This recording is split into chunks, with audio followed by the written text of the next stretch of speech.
وَتَحْسَبُونَهُ هَيِّنًا وَهُوَ عِندَ اللَّهِ عَظِيمٌ، اور تم اس کو ہلکا سمجھتے ہو حالانکہ اللہ کے نزدیک یہ بہت بڑی بات ہے۔ بنی اسرائیل کے ایک بزرگ گزرے ہیں داموس رحمۃ اللہ علیہ،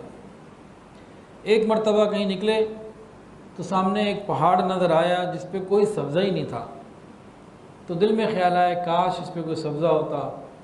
کوئی فائدہ ہوتا اس کا زیادہ، اور یہ ہوتا وہ ہوتا، کوئی منظر اچھا ہوتا، کوئی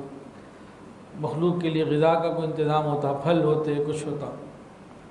جیسے دل میں خیال آیا نا، بڑوں کی پکڑ چھوٹی بات پہ بھی ہو جاتی ہے، ان کو فوراً تنبیہ ہو جاتی ہے۔ اللہ رب العزت نے دل میں الہام فرمایا، اچھا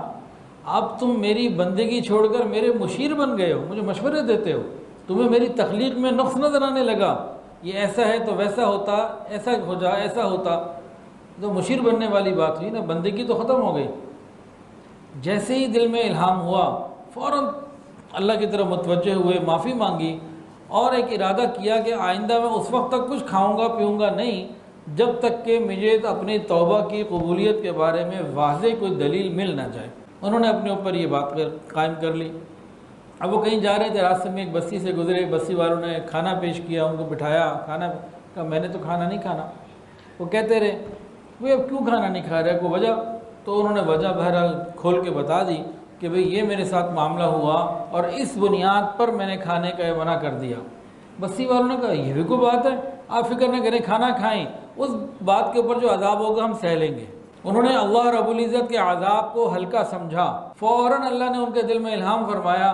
کہ میرے پیارے اس بستی سے جلدی سے نکل جائیے، میں اپنا عذاب بھیج کر ان کو ابھی تباہ کرنا چاہتا ہوں، یہ میرے عذاب کو ہلکا سمجھتے۔ وَتَحْسَبُونَهُ هَيِّنًا وَهُوَ عِندَ اللَّهِ عَظِيمٌ، گناہ کو ہلکا سمجھنا ایک بہت بڑی بات ہے۔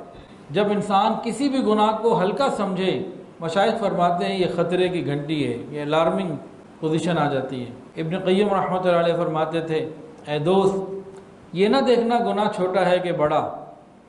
اے دوست یہ نہ دیکھنا کہ گناہ چھوٹا ہے کہ بڑا، بلکہ اس پروردگار کی عظمت کو دیکھنا کہ وہ کتنا عظیم پروردگار ہے جس کی تم نافرمانی کر رہے ہو، اس اینگل سے دیکھیں۔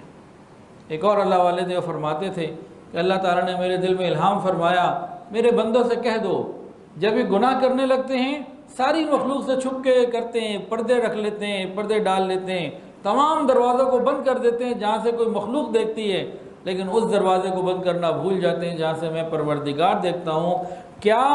گناہ کرتے وقت یہ دوسروں سے جو پردہ کرتے ہیں کہ وہ نہ کوئی دیکھ سکے، میرے دروازے کو بند نہیں کر پاتے، کیا یہ اپنی طرف دیکھنے والوں میں سب سے کمزور اور ہلکا مجھے سمجھتے ہیں کہ ان تمام دروازوں کو بند کر لیتے ہیں جہاں سے مخلوق دیکھتی ہے لیکن اس دروازے کو بند نہیں کرتے جہاں سے میں دیکھتا ہوں، کیا یہ اپنی طرف دیکھنے والوں میں سب سے ہلکا مجھے سمجھتے ہیں؟ اللہ اکبر کبیرہ، اللہ ہماری حفاظت فرمائے۔ سچی بات تو یہ ہے کہ اگر گناہوں میں بدبو ہوتی تو ہمیں کوئی اپنے پاس نہ بٹھاتا، اگر گناہوں میں بدبو ہوتی تو ہمارے جسم کے پتہ نہیں کس کس عضو سے بدبو نکل رہی ہوتی اور ہمیں کوئی اپنے پاس نہ بٹھاتا۔